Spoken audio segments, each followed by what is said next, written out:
ಪೂರ್ಣಾಂಕಗಳನ್ನು ಅತ್ಯಂತ ಸುಲಭ ವಿಧಾನದಲ್ಲಿ ನಾವು ಚಟುವಟಿಕೆಯ ಮೂಲಕ ಕಲಿಸಬಹುದಾಗಿದೆ. ವಿವಿಧ ಪೂರ್ಣಾಂಕಗಳುಳ್ಳ ಡೈಸ್ಗಳನ್ನು ಬಳಸಿ ನಾವು ಈ ಒಂದು ಚಟುವಟಿಕೆಯನ್ನು ಮಕ್ಕಳಿಂದ ಮಾಡಿಸಬಹುದಾಗಿದೆ. ಇಲ್ಲಿ ಅನೇಕ ಪೂರ್ಣಾಂಕಗಳನ್ನು ಡೈಸ್ಗಳಲ್ಲಿ ಬರೆಯಲಾಗಿದೆ. ಅದರಂತೆಯೇ ಮಕ್ಕಳು ಡೈಸ್ಗಳ ಬೋರ್ಡನ್ನು ಬಳಸಿ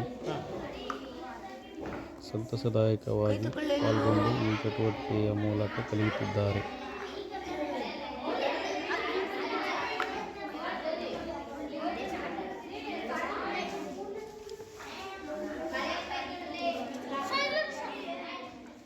ಇದರಿಂದ ಮಕ್ಕಳು ಸಂತಸದಾಯಕವಾಗಿ ಪಾಲ್ಗೊಂಡು ಕಲಿಯುವುದರ ಜೊತೆಗೆ ಪೂರ್ಣಾಂಕಗಳನ್ನು ಸಂಪೂರ್ಣವಾಗಿ ಅರ್ಥ ಮಾಡಿಕೊಳ್ಳಲು ಸಹಾಯಕವಾಗಿದೆ.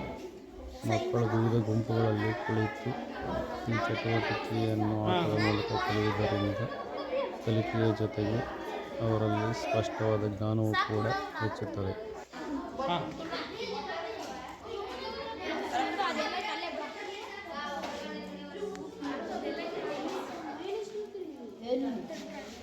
ಎರಡನೇ ಲೆಕ್ಕದು ಒಂದನೇ ಲೆಕ್ಕ ಇದು ಮೂರನೇ ಲೆಕ್ಕ ಮಾಡ್ತಿರೋ